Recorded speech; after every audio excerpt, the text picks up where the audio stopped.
안녕하세요. 지방에 살고 있는 30대 초반 여자입니다. 혹시 이번 태풍은 잘 넘기셨나요? 아니면 아직 여러분 사는 곳은 여전히 태풍이 지나가는 중일까요? 아주 위력이 센 태풍이지만 부디 안전히 큰 피해 없이 지나가길 바라봅니다. 제가 사는 곳은 하루 지나자 바람이 사그라들고 언제 그랬냐는 듯 날이 겠습니다. 오늘 들려드릴 제 사연도 지금 날씨랑 비슷한데요. 전 남편이라는 태풍에 하마터면 휩쓸려 갈 뻔한 제 과거 이야기 한번 들어보시겠어요? 오늘 사연을 적으면서 제 인생을 쭉 돌이켜봤는데요. 저도 모르게 눈시울이 붉어지더라고요.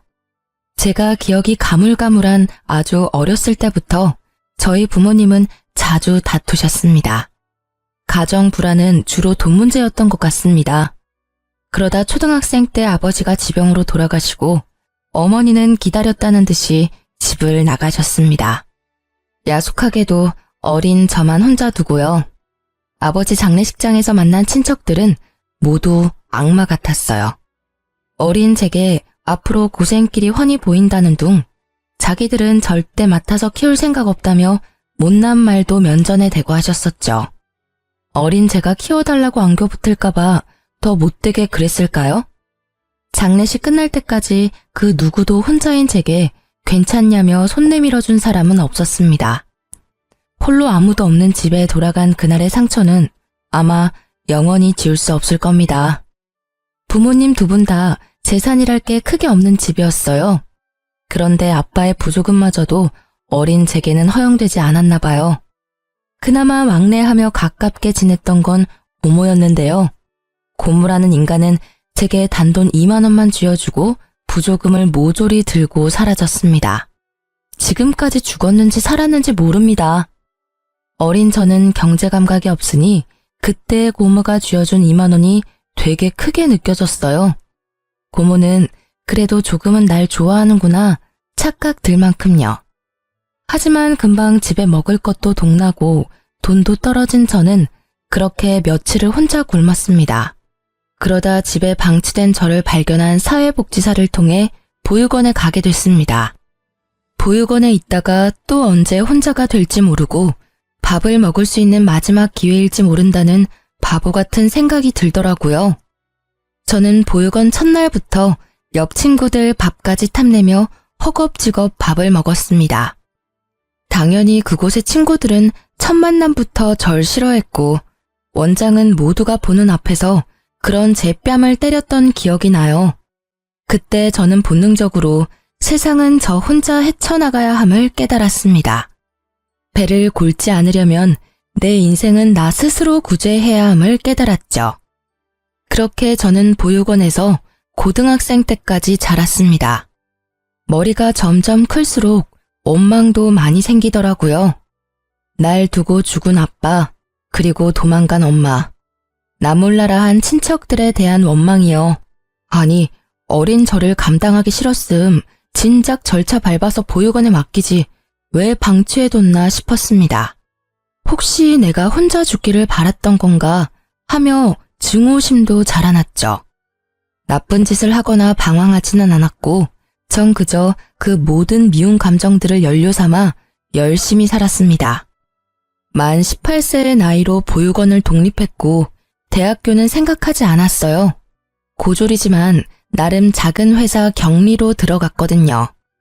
고등학교에서 제가 어느 정도 공부를 하니 담임 선생님께선 제게 공무원 시험을 준비해보라 하셨어요. 하지만 저는 그럴 시간도 여유도 없었습니다. 당장 돈을 벌고 싶었거든요. 이 세상에서 저를 지켜줄 유일한 백은 돈밖에 없다는 걸 너무 일찍 깨달은 거죠. 저는 월 200만 원 조금 넘게 버는데 세금 떼면 그마저도 더 줄어들어서요. 20대 초반에는 저축하며 제 입에 풀칠하기 바빴습니다. 공부에 투자할 시간과 돈은 없었어요. 물론 공무원 시험을 아예 포기하지는 않았습니다. 금전적으로 허덕이지 않을 때쯤 공시 공부도 시작했어요. 그런데 조금 살만해질 때쯤 주위를 둘러보니 정말 다들 가족, 연인과 저마다 함께 있더군요. 이 세상에 저만 덩그러니 혼자인 기분이 들었습니다. 다들 혼자가 아니라 누군가와 함께 인생을 꾸린 모습에 저는 지독한 외로움에 시달렸어요. 분명 제가 기억하지 못하는 순간에는 저희 부모님도 좋았을 때가 있었겠지 생각도 했어요. 그러던 중 저는 고등학교 친구가 해준 소개팅에서 첫 남자친구를 만나게 됐어요. 그게 25 넘어 하는 제 첫 연애였습니다. 이미 연애를 여러 번 해본 남자친구는 모든 게 능숙했어요. 그 나이에도 서툰 제게 보채지 않았고 처음엔 매너 있었죠. 하지만 사귈수록 발견하게 되는 그놈의 민낯은 추악했습니다. 술만 먹으면 망나니로 돌변하더군요. 그 구렁텅이에서 절 꺼내준 게 다름 아닌 앞집 살고 있던 전 남편입니다. 제게 뭐가 모자라서 그런 놈에게 당하고 사냐고 신고도 도와주고 늘 퇴근길을 함께 해줬어요. 덕분에 징글징글하던 전 남친에게 벗어날 수 있었죠. 아무도 제게 손을 내밀지 않던 제 세상에 먼저 손 내밀어준 남편이 너무 고마웠어요. 게다가 그 사람은 술, 담배는 입에도 안 댔어요. 심지어 직업이 공무원인 남자를 보며 저 역시 덩달아 학구열도 불타오르더라고요. 나름 새로운 꿈과 욕심이 생긴 저는 9급 공무원 시험을 준비했습니다. 그 당시 남자친구였던 남편도 잘 될 거라며 옆에서 많이 응원해줬어요. 그리고 지금껏 혼자 살아온 제 얘기를 듣고 본인이 겪은 일처럼 많이 아파했습니다. 자기는 혼자서 어떻게 그렇게 예쁘고 참하게 잘 컸어? 그동안 정말 고생 많았어. 앞으로는 내가 있으니까 걱정하지 마. 평생 자기 외롭지 않게 내가 지켜줄게. 그리고 한치의 의심 없이 절 지켜주겠다던 그의 청혼을 받아들였습니다. 그렇게 세상 따뜻했던 남자친구는 남편으로 한 식구가 되자마자 제게 무리한 요구를 했어요. 여보, 이제 결혼했으니까 회사는 그만두는 게 어때? 왜? 나 9급 시험 떨어졌을까봐? 나 진짜 열심히 공부하고 있으니까 걱정 마. 그리고 회사 다니면서 공부하는 게 마음 편해. 섣불리 오래 다닌 내 첫 직장 그만두는 건 좀 무섭거든. 시험 합격하면 그만두려고. 뭔 소리야?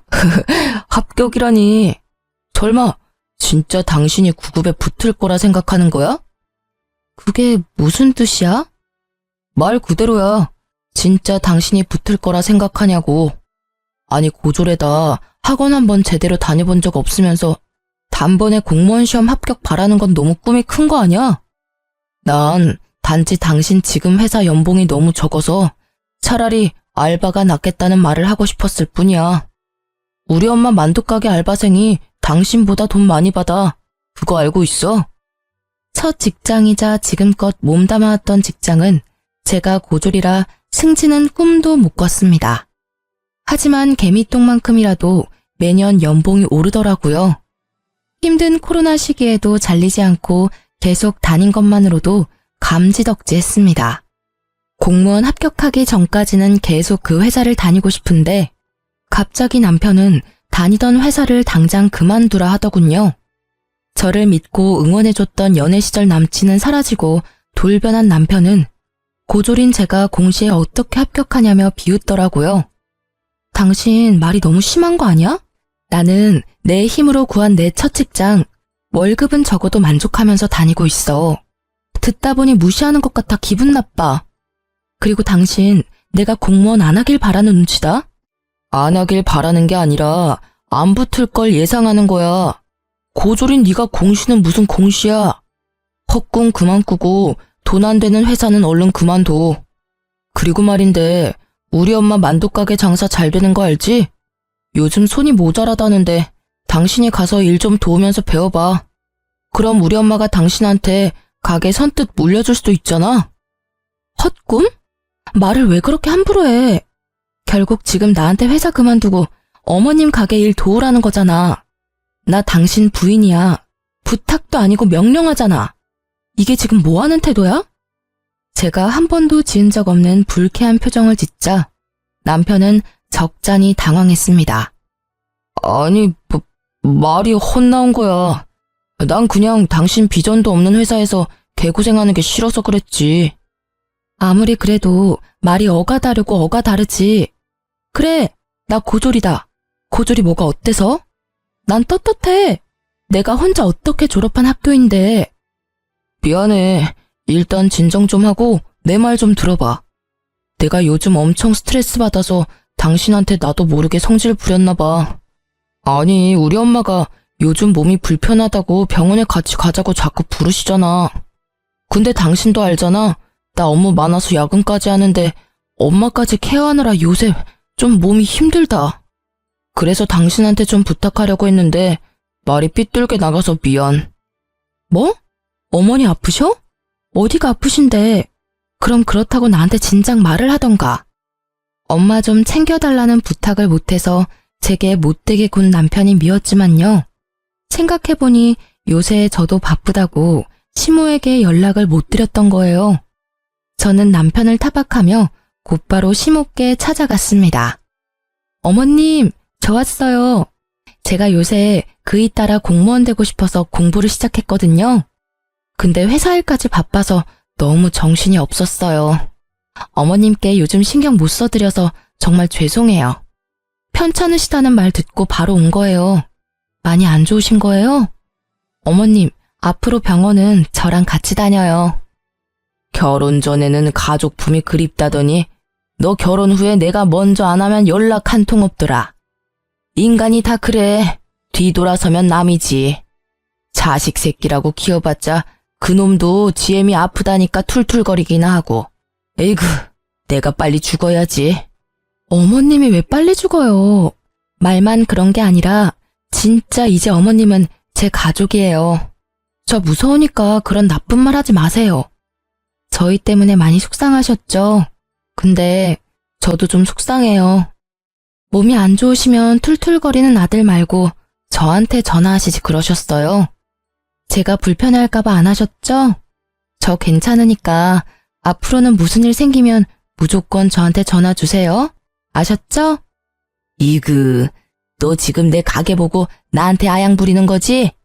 이 가게 어차피 너 물려줄 생각 없으니 꿈도 꾸지 마라.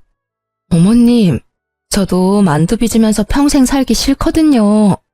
저는 제가 좋아하는 일 하면서 살 거예요. 당분간만 도와드리는 거니까 월급은 제가 전에 있던 직장보다 많이 주셔야 해요. 뭐? 회사를 그만뒀어? 네, 저 회사 그만뒀어요. 글쎄, 쥐꼬리만한 월급이라고 남편이 바가지로 엄청 긁어대더라고요. 지는 뭐 벌면 얼마나 번다고? 혹시 나 때문이냐? 너 어떻게 들어간 회사인 거 내가 들어서 뻔히 아는데. 맞죠?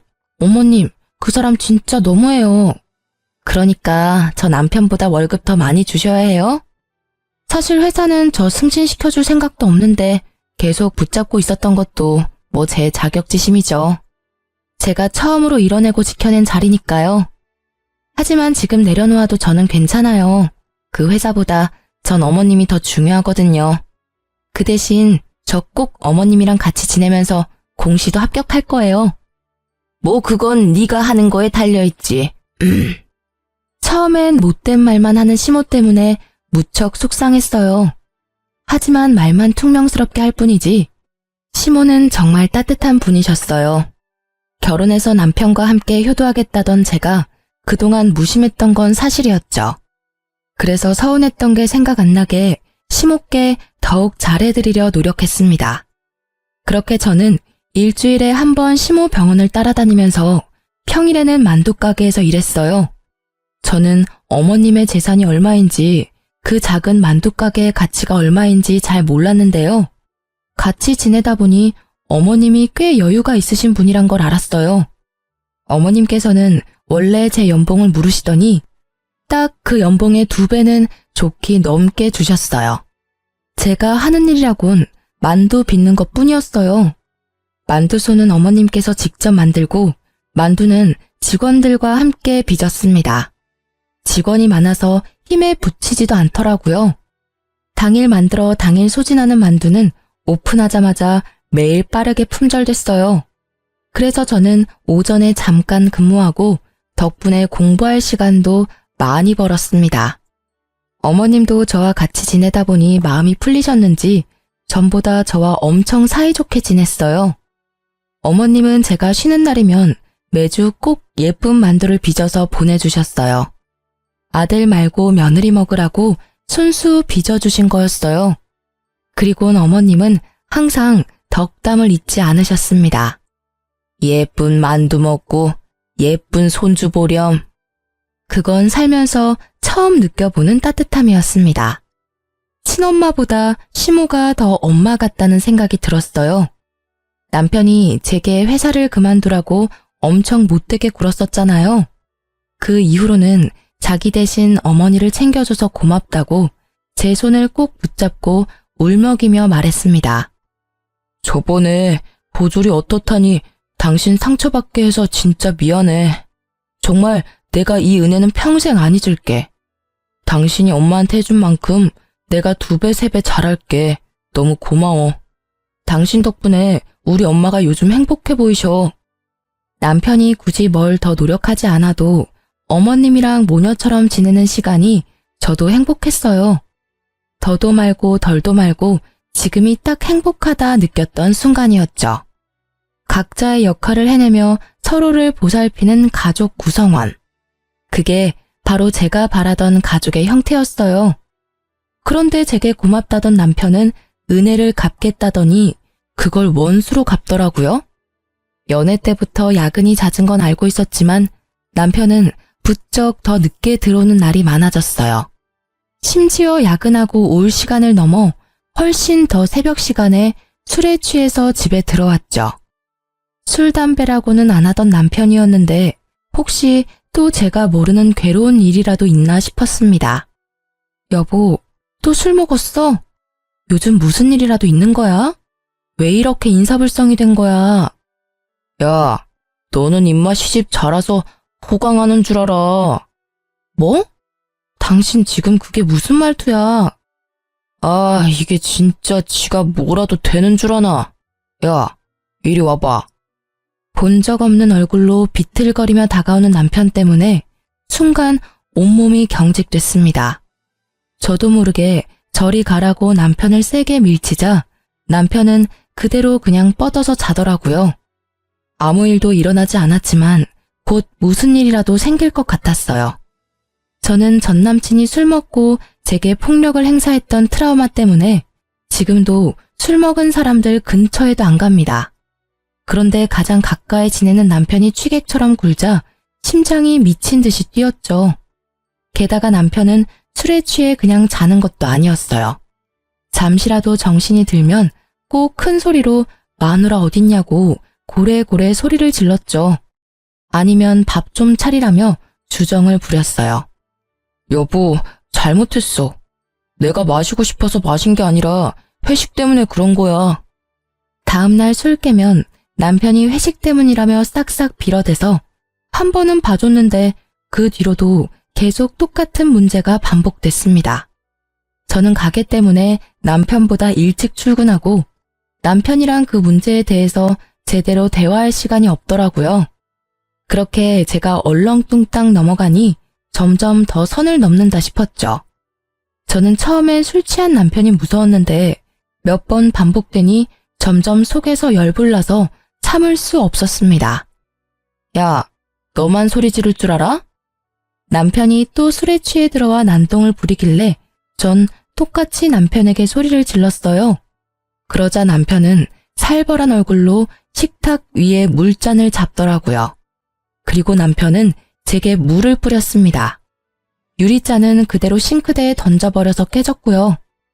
저는 물에 젖은 생쥐꼴로 바들바들 떨며 어머님께 전화했습니다. 그때는 이상하게 경찰보다 시모가 더 먼저 떠오르더라고요. 제 연락에 택시를 타고 한달음에 달려온 어머님이었어요. 어머님. 아니, 너 괜찮냐? 잘밤에 머리가 다 젖었네. 어딨어? 내 며느리 울린 이 못난 놈 어딨냐? 어머님은 세상 모르고 잠든 남편에게 쌍심지를 켜시곤 다가갔어요. 어머님은 냉장고에서 꺼낸 물병 뚜껑을 열고 자는 남편에게 그대로 들이부으셨어요. 차가워. 누구야? 누구긴 네 애미다 이 썩을 놈아. 엄마, 땡수 마찰하니 지혜미는 알아보구나. 근데 왜 네 색시를 못 알아봐? 어디 술 취했으면 곱게 잘 것이지 내 며느리를 괴롭혀? 내가 또 술 먹고 실수했대요. 아니, 당신은 그렇다고 지금 시간이 몇 시인데 엄마를 불러. 뭐? 또? 이따위로 인사불성된 게 한두 번이 아니었단 말이지? 너 이 자식 애미가 우스워? 어디 내 앞에서 큰 소리야? 아니, 어디 너만 사회생활하냐? 응? 네 부인은 시모 뒷바라지 한다고 매일 얼마나 힘든 줄 알아? 사실은 어머님이 일을 덜 시키면 덜 시키셨지 저는 만두가게 일이 힘들지 않았거든요. 하지만 남편 앞에서 저를 두둔하기 위한 못된 시어머니를 자처하셨죠. 나도 모자라 너까지 부인을 괴롭히면 쓰냐? 너 이따위 망나니 짓 할 거면 당장 이혼해라. 어디 감히 내 며느리한테 물을 끼얹어? 내가 시집살이 시킨다고 너까지 지금 네 부인을 무시해? 너 지금은 물잔이지? 나중에는 네 손에 뭐가 들려있을지 앞날이 훤히 보인다. 엄마, 무슨 말씀을 그렇게 하세요? 그럼 나중에 제가 뭐 가정폭력이라도 저지른다는 말씀이세요? 아이고, 이미 넌 폭력을 쓴 거야, 이놈아. 술 처먹고 와서 괴롭힌 게 폭력이야. 아가, 내가 경찰 부르마. 저런 놈은 콩밥을 먹어야 정신을 차려. 시모는 콧김을 뿜으시며 남편에게 쌍욕을 한 바가지 하셨어요. 그러고도 분이 안 풀리시는지 경찰 부르겠다고 화를 내셨죠. 그러자 남편은 상황 파악이 됐는지 무릎까지 꿇은 채로 빌고 또 빌더라고요. 엄마, 무슨 경찰은 경찰이야. 나 공무원이에요. 이러지 마세요. 어? 여보, 내가 다 잘못했어. 다시는 안 그럴게. 그러니까 우리 엄마 좀 말려봐. 저놈 사과하는 꼬라지 봐라. 그게 사과냐? 아가, 일단 우리 집으로 가자. 우리 집 가서 넌 내 집이다 생각하고 너 하고 싶은 대로 살아. 그리고 이혼을 할지 결정하렴. 저놈 하는 짓은 내가 못 봐주겠다. 시댁으로 가는 길 택시 안에서 시모는 괜찮다며 제 손을 연신 쓸어주셨어요. 그 온기에 저는 불안이 가라앉았죠. 한동안 시댁에서 먹고 자고 어머님의 배려로 만두가게도 출근하지 않았어요. 남편은 매일 출근 전에는 어머님께 찾아가서 싹싹 빌고요. 퇴근하면서 제가 좋아했던 음식들을 사와서 한 번만 용서해달라고 빌었습니다. 제가 집을 나간 뒤로 남편은 마음고생을 좀 했는지 살이 쏙 빠졌더라고요. 다시는 술 안 먹겠다는 각서도 자진해서 썼습니다. 저는 예전에 남편이 절 구해준 일이 떠올라서 정말 딱 한 번만 봐주자 생각했어요. 그리고 무엇보다 겨우 이룬 제 가정을 쉽게 제 손으로 깨지 못하겠더라고요. 그 대신 다음에 또 이런 일이 일어난다면 가차없이 이혼하기로 마음먹었습니다. 다행히 남편은 예전처럼 술을 입에도 대지 않았고 예전 모습으로 돌아와 저희는 일상을 찾을 수 있었어요. 더 이상 술 문제로 저를 힘들게 하지 않았습니다. 그런데 남편이 하는 통화를 우연히 들은 그날 제 세상이 무너졌습니다. 자기야, 이번 달은 나만 믿으라니까. 이번 달 보험왕은 당신이라고. 그 말 한마디만 엿들었는데 제 온몸의 세포가 반응했어요. 아니나 다를까 남편 몰래 전화기를 뒤져보니 바람이 확실하더군요. 대화 내용을 보니 너밖에 없다, 사랑한다, 어쩐다, 참 가관이었습니다. 남편과 상간녀는 시모의 가게와 재산을 탐내고 있었습니다. 그동안 저를 이용해서 남편은 시모의 환심을 사려 했던 거죠. 모든 사실을 알게 된 저는 분노했어요. 겉도 모자라 상간녀와 함께 시모의 명의로 억대의 사망보험금을 받을 수 있게 작전을 짜고 있더군요. 제가 알고 있다는 걸 모르던 남편은 뻔뻔하게도 이러더군요. 여보, 우리 엄마 내 말은 안 들으니까 당신이 엄마 좀 설득해서 생명보험이랑 이것저것 들어놔. 내가 잘 아는 설계사가 있거든? 상담 받아보니까 지금이라도 보험 열심히 들어놔야겠더라. 엄마가 아무리 여유가 있다고 하셔도 그건 엄마 노후 자금이고 나중에 우리 물려줄 재산이시잖아. 아프실 때 돈은 따로 준비해야 한대.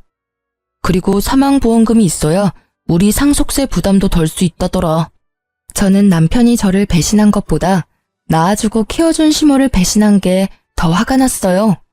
처음엔 조용히 이혼하려고 했어요. 하지만 항신소까지 의뢰해서 증거를 수집한 이유는 단 하나, 시모를 지키기 위해서였어요. 남편이 상간녀와 꾸미는 계획이 너무 괘씸하잖아요. 저는 어느 정도 증거를 다 수집하고 남편에게 이혼 통보하기 전 시모에겐 모든 사실을 다 털어놓았죠. 아무것도 모르고 계시면 어머님도 상간녀와 남편에게 눈 뜨고 코 베일 수 있는 상황이었으니까요. 어머님은 제 생각보다 훨씬 더 강인하셨고 단단하신 분이었어요. 오히려 상처받았을 저를 더 걱정하셨죠. 비장한 얼굴의 시모는 제게 딱 한마디만 하셨어요. 아가, 비위상에도 조금만 참아라. 내가 다 해결하마. 어머님은 말씀 따라서 저는 가만히 있었어요. 그런데 도저히 남편과 한 집에 못 있겠더라고요. 이런저런 핑계를 대며 시댁에서 지냈어요. 그리고 대망의 참교육 날이 다가왔습니다. 어머님은 직원들 모두 휴가를 보내주시곤 보험에 대한 설명을 직접 듣고 싶다고 상간녀를 만두가게로 불렀습니다. 상간녀는 저와 비슷한 또래였습니다. 화장기 없는 저와는 다르게 아주 예뻤어요. 막상 마주하니 저는 제가 죄인도 아닌데 괜히 주눅이 들었죠. 그걸 눈치챈 어머님은 기죽지 말라며 제 등을 여러 번 쓰다듬어 주셨어요. 그리고 신나서 열심히 설명하는 상간녀에게 어머님은 대놓고 물으셨어요. 그쪽은 보통 상품을 팔 때 연애도 하는 겁니까? 네? 어머님, 그게 무슨 말씀이신지. 누가 네 어머님이야? 야, 이 몹쓸 거사. 어디 팔라는 보험은 안 팔고 다른 걸 팔고 있어? 무슨 소리시냐고요? 얘 끼놈아. 뭔 소린지 몰라서 물어? 상간녀는 얼굴이 붉어져서 벼랑간 소리를 꽥 지르더라고요. 이내 뭔가 눈치를 챘는지 자리에서 일어난 상간녀를 시모는 가만두지 않으셨어요. 왜 이러세요? 이거 놓으세요. 상간녀의 머리채를 순식간에 잡아챈 어머님은 만두소를 비비듯 상간녀의 머리를 허공에 마구 비비셨어요. 너, 네가 일하는 보험회사에 당장 같이 가자. 앞장서. 내가 내 아들이랑 너랑 바람난 거 회사에 항의하려니까. 어디 감히 되도 않는 꿍꿍이로 접근했어? 뭐 내 가게를 받아서 홀라당 팔아먹겠다고? 그것도 모자라서 내가 죽으면 그 돈으로 내 쓰레기 같은 아들이랑 호의호식하겠다고? 아니 인연 이거 상간녀 주제에 꿈도 크다. 근데 이거 어쩌나? 내가 대대로 장수하는 집안 딸이야. 내가 쉽게 죽을 것 같아? 어디 평생 내 시집살이나 하면서 같이 늙어볼 티요? 평소에 보지 못했던 어머님의 구수한 욕설에 저는 깜짝 놀랐어요. 상간녀는 무릎 꿇고 바닥에 엎드려 빌며 울더라고요. 화장이 눈물에 다 지워진 상간녀의 얼굴을 보자 저는 떳떳한 제 민낯이 더 예쁘다는 생각마저 들었습니다. 제발 회사에는 연락하지 말아주세요. 네? 제가 정말 하라는 대로 다 할게요. 지금까지 어떻게 올라온 자리인데요. 저 정말 개고생하며 살았다고요. 남자 하나 잘못 만나서 제 인생 망치기 싫습니다. 그리고 저 평소에 고객님들한테 딴 맘 안 품어요. 진짜 맹세코 이런 적 처음입니다. 아드님이 먼저 그러자고 제게 제안했다고요. 얼씨구, 당장 네 회사 가서 내 앞으로 된 보험 싹 다 해지하고 내 아들한테는 아직 이야기하지 마. 이야기했다간 그날 바로 내가 너 회사 뒤집어 엎을 거야.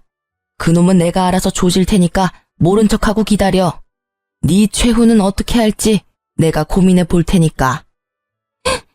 애초에 어머님 보험은 아직 들지도 않았어요. 다만 사모님 보험은 몇 개 들었거든요. 지금 회사 가서 제가 손해보더라도 당장 다 해지할게요.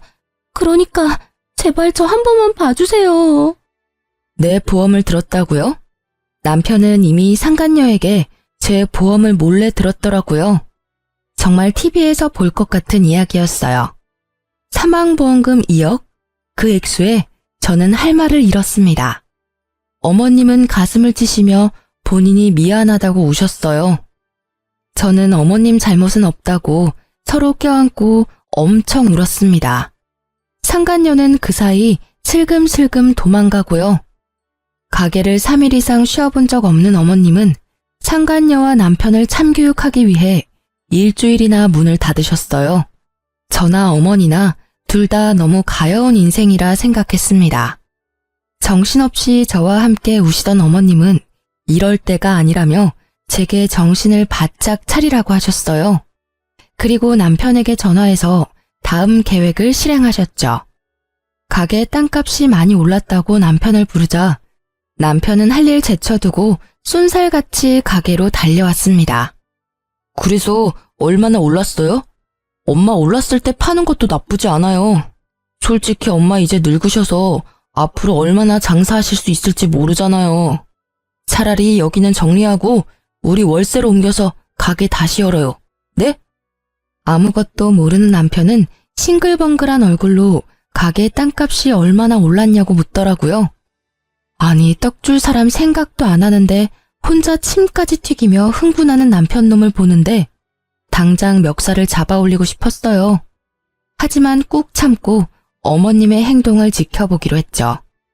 그러자 어머님께서는 잡아먹을 듯한 표정을 하시곤 남편에게 이혼 서류에 도장을 찍으라 하셨어요. 이혼 서류다. 긴 말 말고 도장 찍어라. 너네 둘 갈라서 나 그동안 많이 참았다. 며느리 예쁘게 보려고 노력했어. 하지만 도대체 정이 안 가는 걸 어떡하니?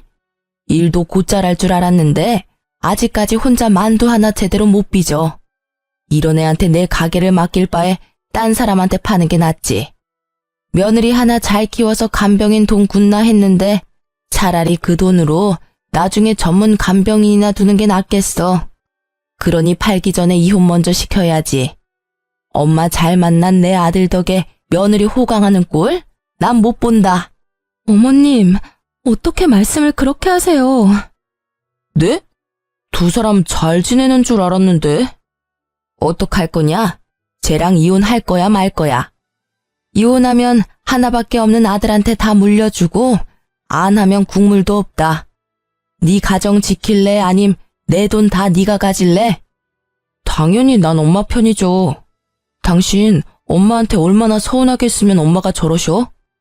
안타깝지만 난 효자라서 엄마 말씀대로 할 거야. 위자료는 꿈도 꾸지 마. 아닌 거 당신이 제일 잘 알잖아. 내가 어머님 잘 보살펴드려서 고맙다며. 그래서 당신 나한테 은혜 갚는다며. 근데 어떻게 이래? 저는 미리 어머님과 계획한 대로 남편에게 매달리는 척도 해봤어요. 하지만 남편은 두말하지 않고 냉정하게 이혼 서류에 도장을 찍더라고요. 도장이 찍히자마자 시모는 만두 담는 쟁반으로 남편 싸대기를 날렸습니다. 남편 고개가 돌아갈 정도로 세게 때리셨죠. 그러자 턱을 붙잡고 남편은 소리쳤어요. 엄마, 왜 이러세요? 갑자기 미친 거예요? 이런 썩을 문디 자식이 아주 지그 아빠랑 똑같네. 아주 똑배 닮아서 조강지처 눈에 피눈물 흘리게 하네. 남편은 무슨 일인지 파악하느라 두 눈을 요리조리 굴렸어요. 저는 상간녀에게 전화를 걸어 남편에게 내밀었어요. 받아봐. 누군데? 여보세요? 고객님, 저예요. 그동안 사모님 몰래 들어놓은 보험 계약은 다 해지됐습니다. 보험료 냈던 건 전부는 못 돌려받아요. 받을 수 있는 건 전부 사모님한테 입금해 놓겠습니다. 야, 이 미친, 뭐라고? 남편은 상간녀의 목소리를 바로 알아보더라고요. 남편 놈은 그제서야 상황을 눈치챘는지 시모와 제게 번갈아가며 손이 발이 되도록 빌었습니다. 이혼 도장 순순히 찍어줘서 정말 고마워. 여보, 오해야. 그런 거 아니야. 엄마 진짜 아니에요. 저 보험 사기꾼이 저한테 접근해서 속은 것 뿐이에요. 야, 맘 같아선 네 재산, 네 직장 다 뺏고 싶은데 더러워서 손도 대기 싫어서 가만히 있는 거야. 그러니까 그 입 다물어. 어머님이 널 어떻게 키워주셨는데 이래? 아가, 저런 쓰레기랑 더 말 섞을 필요도 없다.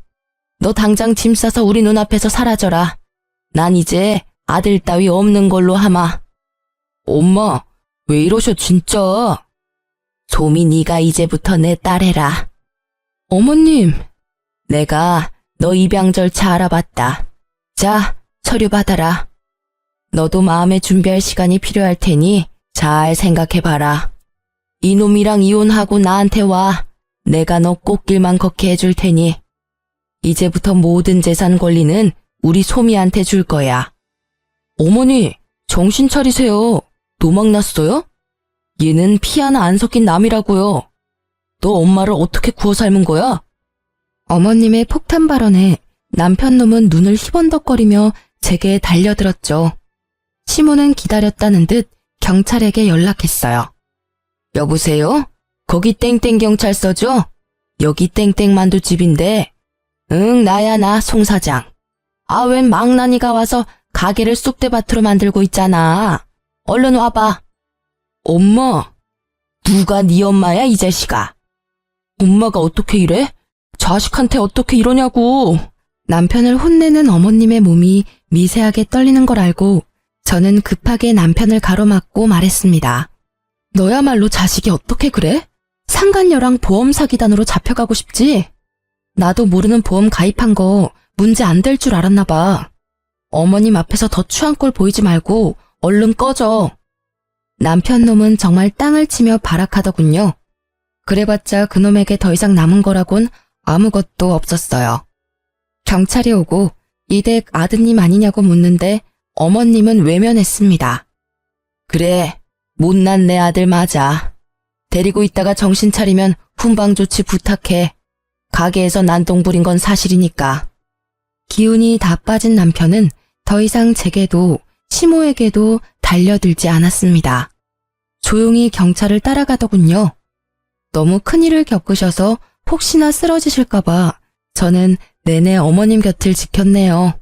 어머님은 아들에게 보여주기식이 아니라 정말 저를 입양할 계획이셨어요.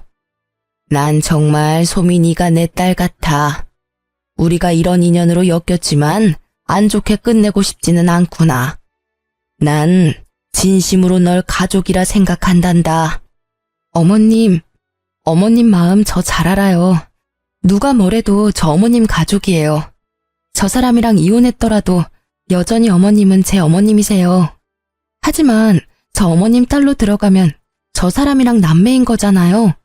저 죽어도 그건 싫어요. 어머님이랑 저 서류상으로 아무 사이는 아니지만 가족같이 지내잖아요. 계속 지금처럼 지내면 안 될까요? 가족이 되면 더 많은 것들이 내게 돌아갈 텐데 난 그게 아쉬운 거야. 소미 넌 아쉽지 않니? 어머님, 저는 지금도 좋아요. 시모는 제가 끝끝내 입양은 만료했더니 살짝 서운해하셨죠. 하지만 서운해하시는 것도 정말 잠시였어요. 어머님께서는 제 가족이 못 돼준다면 든든한 백은 되어주겠다 하셨죠. 그 약속을 지키시겠다며 그동안 모았던 재산 반은 좋은 기부처에 기부했고 반은 제게 주셨습니다. 그리곤 제게 꼭 공시에 합격하라고 당부하셨어요. 너 공시 불합격하면 내가 준 돈 다시 다 돌려줘야 한다. 에이, 줬다 뺏는 게 어딨어요. 저는 아직도 전 시모, 아니 이제 엄마라고 부릅니다. 엄마랑 병원 갈 일 있으면 같이 가드려요. 공시는 다행히 한 번에 붙어서 받았던 재산은 돌려드리지 않았습니다. 그런데 하필 좁은 공무원 바닥, 저는 전 남편과 같은 부서에 근무하게 됐습니다. 그 인간은 자기 잘못도 모르고 자기 엄마 재산을 가져간 저를 여전히 미워하고 있었죠. 직장에서 막상 저를 마주하니 놀라서 전 남편 얼굴은 사색이 됐더라고요. 불편했는데 그 불편함도 잠시였어요. 얼마 안 가서 상간녀가 찾아왔거든요. 내 인생 책임져 이 자식아. 다 네가 계획한 거였잖아. 네 부인도 네 엄마도 네가 생명보험 억대로 들라며. 야, 여기가 어디라고 지금. 나 보험 사기로 신고당해서 이제 보험일 못해. 너 때문에 보험 모집인 자격 박탈당했다고. 이 자식아, 너 때문에 소문 다 나서 나 나중에 다른 보험회사도 못 가. 내가 할 줄 아는 거라곤 영어뿐인데 어쩔 거야. 네가 나 먹여 살릴 거야? 그럴래? 조용히 안 해? 죄송합니다. 모르는 사람이에요. 다들 일 보세요. 전 남편은 상간녀를 모른 채 했지만 상간녀는 끝까지 그런 전 남편을 물고 늘어지더라고요. 사람들은 수군거리고 저희 사무실은 한바탕 난리가 났습니다. 저는 현장에서 실시간으로 보는데 웃음 참느라 혼났습니다. 생명보험, 불효자식, 조강지쳐 버린 쓰레기. 이런 키워드들이 한동안 떠돌자 전 남편은 알아서 일을 그만뒀습니다. 어쩌면 제가 직접 불륜으로 윗선에 고발할까봐 도둑놈 재발 지린다고 알아서 도망간 걸 수도 있고요. 그래도 그렇게 아무 준비 없이 홧김에 또 공무원 그만두고 저놈 후회하겠구나 싶었는데요. 역시나 제 예상이 맞았습니다. 공무원 그만두고 할 줄 아는 거 없는 전 남편은 퇴직금을 탕진하고 엄마한테 찾아왔다고 합니다. 엄마한테 들은 내용 그대로 전달해 드릴게요. 엄마, 저 돈 좀 보태주세요. 제가 진짜 기가 막힌 사업 아이템 발견했거든요. 엄마 아들 공무원 시험도 단번에 붙고 엄청 똑똑한 거 잘 알잖아요. 누가 내 아들이요? 백은 뉘신지? 엄마는 당연히 반성하지 않고 돈만 밝히는 전 남편을 외면하셨죠. 누구냐고 묻는 엄마의 말에 전 남편은 끝내 완전히 무너졌다고 합니다. 어머니, 저라고요. 언제까지 아들 모르는 척 할 거예요? 전 남편은 모든 걸 후회한다며 엉엉 울면서 빌고 또 빌었대요. 돈이고 뭐고 필요 없으니 제발 아들 모르는 척하지 말아달라고요. 엄마는 그런 전 남편에게 이렇게 말씀하셨대요. 네가 다시 네 손으로 어떻게든 일어나면 내가 그땐 너 아는 척이라도 해주마. 내가 너라는 놈을 낳은 죄가 있으니 그땐 내 벌 달게 받아야지. 전 남편은 그렇게 아무 소득 없이 돌아갔다고 합니다. 동네가 워낙 소문이 빨라서요. 소문 들어보니 전 남편은 어느 고깃집에서 일하고 있다더군요. 그놈이 한 짓거리들 생각하면 분해서 더 벌받기를 원했지만요. 낳아주고 길러준 어머니가 자신의 가족이길 거부하는 것 자체가 그놈이 받는 가장 큰 벌 아닐까 생각합니다. 앞으로도 전 엄마랑 자주 왕래하며 살 거예요. 물론 전 남편 놈이 개과천선해서 돌아온다면 아무래도 엄마랑 예전처럼 편히 만날 수는 없겠죠. 이런 제 마음을 꿰뚫어 보시고 엄마는 이렇게 제게 말씀하셨어요. 걔랑은 나도 예전처럼 못 지낸다. 아무리 내가 낳고 길러놓은 자식이라지만 그 시커먼 무서운 속내를 전혀 몰랐잖니. 앞으로도 뭘 믿고 그놈을 보듬겠니? 그러니 너도 너무 걱정 마라. 어차피 사람 쉽게 안 변하고 그놈 변하려면 나 죽고 나서일 거야. 그리고 어차피 나 이제 가진 것도 없어. 이 몸뚱이 뿐이야. 만약 나한테 빌붙으려고 한다면 내가 역으로 저놈한테 빌붙어야지 뭐. 엄마도 참. 내가 있는데 그놈한테 빌붙긴 뭘 빌붙어요.